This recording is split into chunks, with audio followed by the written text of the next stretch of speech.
245. Hukum yang secara alamiah mengatur kehidupan manusia seperti hukum gravitasi adalah suatu kekuatan buta yang tidak dapat dinalar, tidak mempunyai pengetahuan, kebijaksanaan atau kecerdasan, satu-satunya fungsinya adalah untuk mewujudkan menurut hukum keberadaannya. 246. Pikiran, kemampuan berpikir, terdapat pada semua spesies hewan dan fungsinya adalah untuk melindungi diri. Pikiran dan kehidupan melekat pada semua spesies hewan dan menjalankan fungsi yang berbeda. Hidup adalah kekuatan kreatif tanpa alasan, sedangkan pikiran adalah kekuatan pelindung melalui alasan. 247. Kehidupan akan membangun dan mengatur tubuh secara harmonis sesuai dengan hukum keberadaannya saat kita tertidur dan sebelum kita mencapai usia akal. 248. Satu-satunya hubungan antara kehidupan dan pikiran adalah ketika pikiran mencampuri atau menghilangkan campur tangan terhadap hukum kehidupan. 249. Kehidupan manusia dan hewan adalah sama, hukum kehidupan yang sama menciptakan dan mengatur manusia dan hewan, pikiran manusia dan hewan adalah sama, satu-satunya perbedaan di antara mereka adalah kemungkinan perkembangan yang melekat. Pikiran manusia dan hewan dapat mengalami banyak sekali perkembangan, sedangkan hukum alam kehidupan pada manusia dan hewan selalu sama dan tidak dapat mengalami perkembangan. 250. Hukum alam yang mengatur seluruh kehidupan hewan adalah kesehatan dan keharmonisan. Penciptaan kehidupan yang tidak wajar seperti penyakit dan kelainan bentuk disebabkan oleh campur tangan terhadap alam melalui kepercayaan yang salah dan emosi rahasia yang beracun. Jika tidak ada campur tangan, maka hukum kehidupan akan beroperasi secara independen dari pikiran. Pikiran dan kehidupan hanya bekerja sama ketika menciptakan penyakit atau menghilangkannya. 251. Tidak ada yang namanya pemahaman spiritual, jika roh berarti kecerdasan kreatif alam semesta. Semua ciptaan tidak disadari dan tidak dapat diketahui, dan semua pemahaman spiritual hanyalah tahayul.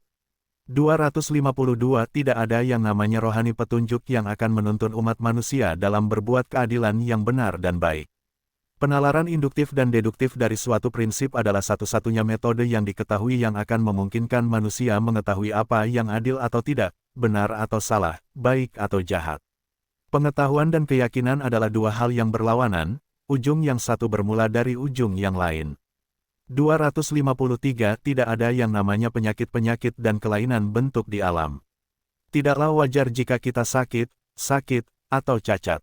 Kita tidak dapat mengetahui bagaimana alam bekerja atau apa yang dibutuhkannya, namun kita dapat mengetahui hal-hal yang mengganggu alam sehingga dapat menghindari campur tangan terhadap hukum alam.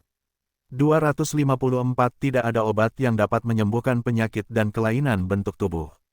Pikiran sajalah yang menyebabkan gangguan pada alam dan gangguan mental harus disingkirkan agar dapat menyembuhkan. 255.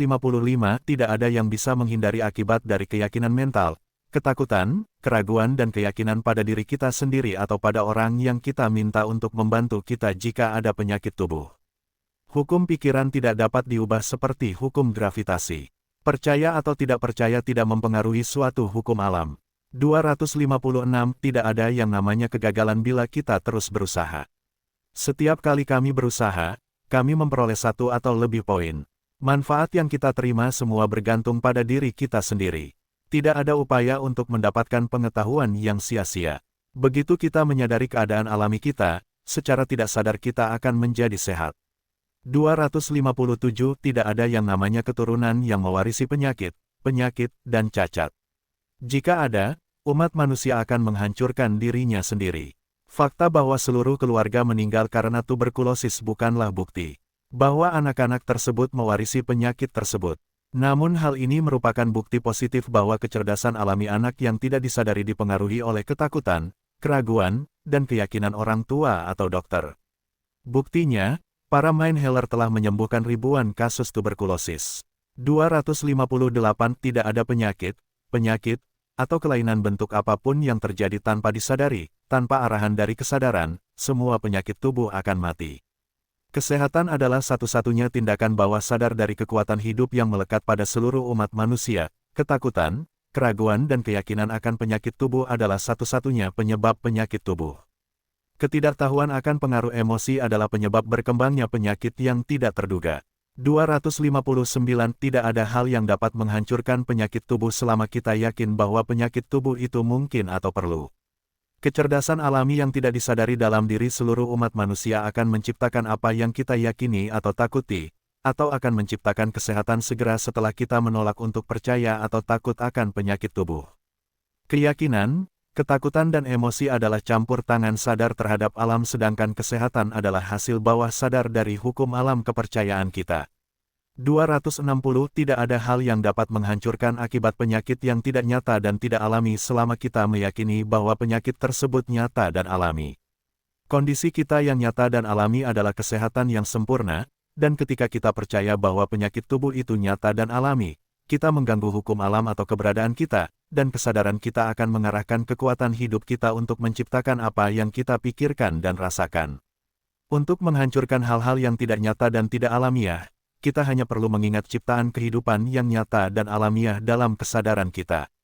261 Selama kita berpikir dan merasa bahwa penyakit, dan cacat itu perlu, atau bahkan mungkin terjadi, kita akan terkena penyakit yang kita takuti atau yakini, tetapi begitu kita berpikir dan merasa bahwa kesakitan, penyakit, dan kelainan bentuk adalah hal yang tidak perlu dan mustahil, bahwa kita secara alami dan normalnya sempurna, maka alam akan memusnahkan semua penyakit fisik dan menciptakan tubuh yang sempurna.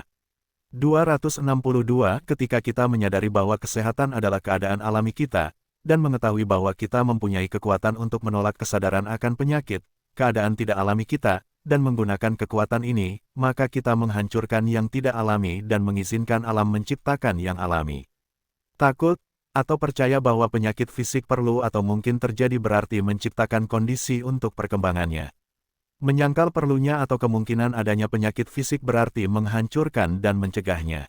Apa yang kita pikirkan dan rasakanlah yang menentukan kesehatan atau penyakit. 263 Manusia, seperti semua hewan lainnya, secara alami sehat, dan hanya karena campur tangan manusia terhadap alam maka ia terbebas dari penyakit sehingga hewan pun terbebas darinya. Dengan bernalar berdasarkan keyakinan dan bukan berdasarkan prinsip, manusia menciptakan perselisihan. Penyakit dan penyakit. Untuk menghancurkan perselisihan kita harus berpikir dan merasakan harmoni. Kondisi alami harmoni kita adalah kedamaian, ketenangan, kepuasan dan istirahat. 264 Kita harus menyadari kondisi keharmonisan kita yang mendalam. Untuk menghancurkan perselisihan kita harus merasa bahwa kita selaras dengan seluruh keharmonisan alam, dan bahwa tidak ada apapun selain keharmonisan yang dapat terwujud dalam tubuh atau lingkungan kita, maka percayalah pada alam untuk melakukan tugasnya sesuai hukum alam. 265 Manusia diberkahi dengan kemampuan bernalar baik secara induktif maupun deduktif. Matematika adalah satu-satunya tempat di mana seluruh umat manusia melatih kemampuan bawaannya. Oleh karena itu, ini adalah satu-satunya hal di mana seluruh umat manusia mempunyai satu pikiran. Oleh karena itu, ini adalah satu-satunya dasar bagi semua jenis pengetahuan. Semua keyakinan adalah sama sifat dan hakikat. Hal-hal tersebut tidak didasarkan pada apapun yang dapat dibuktikan, dan oleh karena itu bukanlah pengetahuan. Kita tahu atau tidak, dan ketika kita mendasarkan tindakan kita pada hal yang tidak diketahui, maka kita bertindak berdasarkan ketidaktahuan. Tindakan alami tubuh kita saat dalam keadaan normal dan sehat adalah tindakan yang tidak disadari, dan karena alasan ini tidak dapat diketahui. Hanya setelah kita menjadi sakit, atau cacat barulah kita menjadi sadar akan kondisi kita yang tidak wajar, dan setiap upaya untuk menghilangkan kondisi tidak wajar kita atau memulihkan kesehatan, baik melalui obat-obatan, olahraga, listrik, sugesti, atau cara materi lainnya didasarkan pada kebodohan.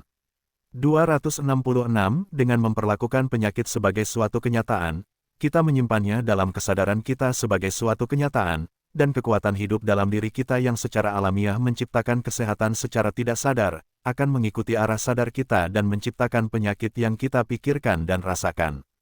Melalui kesadaran kita membiarkan demam selama 9 hari untuk mereda, dan kemudian kita percaya bahwa demam tersebut telah hilang dengan sendirinya, dan kemudian alam akan memulihkan kesehatannya. Faktanya adalah, jika kita menolak untuk menyadari demam pada saat kita menyadari gejalanya dan mempercayai alam untuk memulihkan kesehatan, kita tidak akan mengalami demam. Faktanya, kekuatan hidup yang ada dalam diri kita dengan sendirinya akan menciptakan dan memelihara kesehatan tubuh dari buayan sampai liang kubur, jika tidak diganggu, dan satu-satunya yang mungkin dapat mengganggu kondisi alam kita adalah pikiran dan perasaan kita. 267 Penyakit, penyakit, dan kelainan bentuk adalah akibat dari kesadaran kita akan hal tersebut, dan untuk menghilangkan atau menghancurkan akibat tersebut, kita harus menghilangkan penyebabnya. Kita menghilangkan dan menghancurkan dampak dari semua penyakit tubuh dengan menolak untuk menyadarinya, dan mempertahankan dalam kesadaran kita kondisi kesehatan normal yang sempurna, dan dengan mempercayai alam untuk melakukan tugasnya sesuai dengan hukum keberadaan kita. Kita tidak bisa mengetahuinya, tapi kita bisa mempercayai alam. 268 Semua orang yang sehat tidak sadar akan tindakan organ-organ fisik mereka, sementara semua orang yang sakit atau sakit secara sadar menderita dengan cara yang berbeda-beda, sesuai dengan keyakinan, ketakutan atau emosi tertentu yang menyebabkan gangguan pada alam.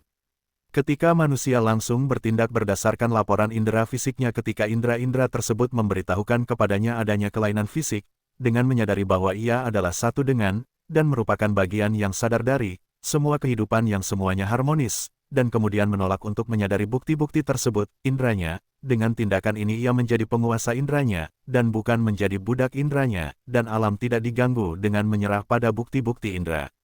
Kita harus memperlakukan indera fisik sebagai pelayan dan bukan sebagai tuan atas tubuh. 269 Dimulai dengan kesadaran sebagai penyebab segala penyakit, penyakit dan kelainan bentuk, dan alam sebagai tindakan bawah sadar dari semua kesehatan dan keharmonisan, memberi kita hipotesis kerja. Ketika kita menginginkan kesehatan, kita harus berusaha membentuk kondisi mental yang akan berakibat pada kesehatan, dan menghindari kondisi mental yang akan mengganggu kesehatan dan menimbulkan perselisihan. Mengingat tindakan tidak sadar sebagai penyebab kesehatan memungkinkan kita menghindari kesadaran yang menimbulkan penyakit. Kita tidak dapat menghilangkan atau menghancurkan penyakit atau cacat dengan mencoba menghilangkannya. Segala upaya merupakan tindakan sadar baik mental maupun material, sedangkan semua tindakan sehat adalah tindakan yang tidak disadari. 270, inilah hukumnya. Untuk membangun kesehatan secara tidak sadar kita harus menghilangkan semua kesadaran akan penyakit. Kita tidak bisa menghilangkan kesadaran akan suatu penyakit dan pada saat yang sama meminum obat, olahraga, listrik, pola makan atau perubahan iklim. Upaya mental atau material apapun untuk menghilangkan suatu penyakit adalah pengenalan secara sadar akan sesuatu yang tidak dapat dihilangkan secara tidak sadar.